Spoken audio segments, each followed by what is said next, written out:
If you enjoy your motorsports a bit more muddy, then these tan Land Rovers are just as iconic as the Marlboro and Gulf liveries that tore up European racetracks. Because these Land Rovers went to the end of the world on the world's greatest adventure and came back with stories of headhunting tribesmen, piranhas, along with pockets of malaria. This is the story of how these Land Rovers became icons of off-roading competition. These Land Rovers were a part of the famous Camel Trophy. This was an event that was supposed to advertise the Camel brand. The event was an idea of the advertising agency in Dusseldorf, Germany, and it was designed to promote the American tobacco giant Camel. The route was 1,000 miles through the Amazon and across the Badlands of the Brazilian Gold Rush. From the Atlantic city of Belém to the Benjamin Coast, deep in the jungle, they traced the Trans-Amazon Highway, a half-completed route mired as much in politics as it was in mud. For the first event, there was just 3 groups. All of them were West Germans, and even though the Camel Trophy is famous for the tan Land Rovers, they used Jeep, especially Jeep CJ6s. Legend has it that these Jeeps were rented at the airport when they got to Brazil, and they later would modify them to make them more capable throughout the Amazon. After the first event, Camel turned to Land Rover for support for providing vehicles, and over the next 20 years, Land Rovers would be exclusively used. The Land Rovers were distinctive and because they had a sunglow color paint job. Just how race cars are not the same as road cars or the legal versions, these Land Rovers were very different from a normal Land Rover anyone could buy.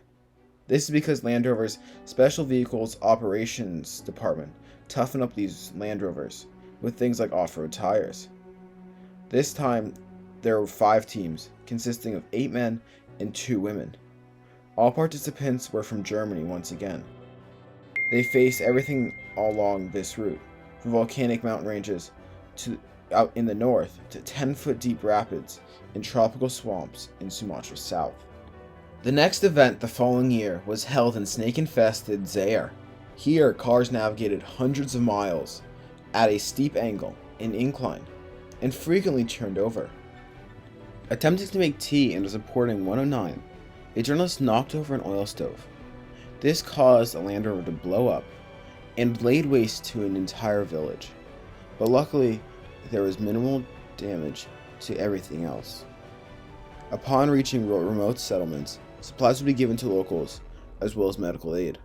Wells, buildings, and bridges were all built, while wildlife and geological surveys were taken by specialists hitching a ride with a car. That even though there were winners, and it was called a competition, it really wasn't. The Camel Trophy was made to test people's ability to navigate and survive in places that were very hard to go through. To this, they would need to have lots of teamwork and work as a community to get through the forests and deserts, whether it was getting stuck or the cars breaking down. And since they were Land Rovers, they probably would break down a lot. All of these were obstacles they would need to get over and get to the next checkpoint as a group. Because of how much teamwork was needed, a new award was created to recognize those who helped others, the Team Spirit Award, and imbued the Camel Trophy's sense of adventure and fair play. This award was viewed as important, if not more important, than the overall victory itself.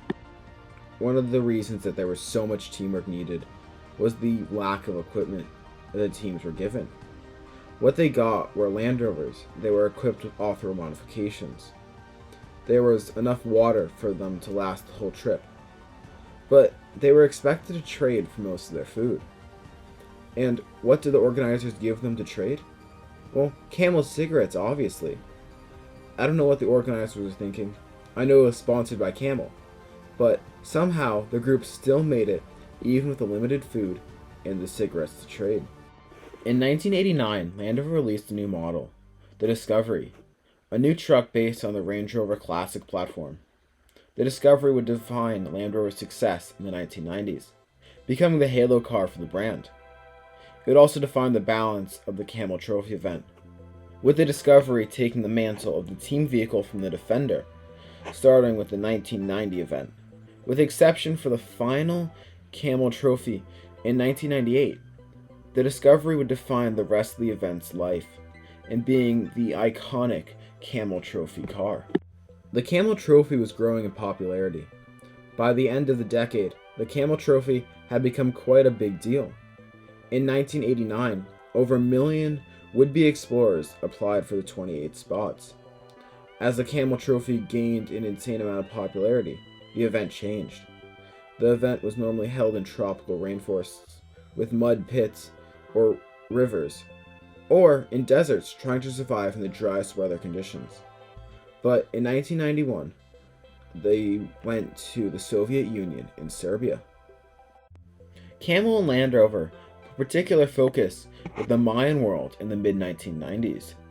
The Discovery launched in North America in 1994 with the La Rutra Mayan expedition, which took adventures through Guatemala and Belize to explore the truck's capability in the jungle. The Camel Trophy the next year would somewhat overlap that route, while in 1994 the event broke the record for visiting 3 countries. The 1995 event smashed that record out of the park, taking 5: Belize, Mexico, Guatemala, El Salvador, and Honduras. But as the 90s went on, the Camel Trophy changed drastically.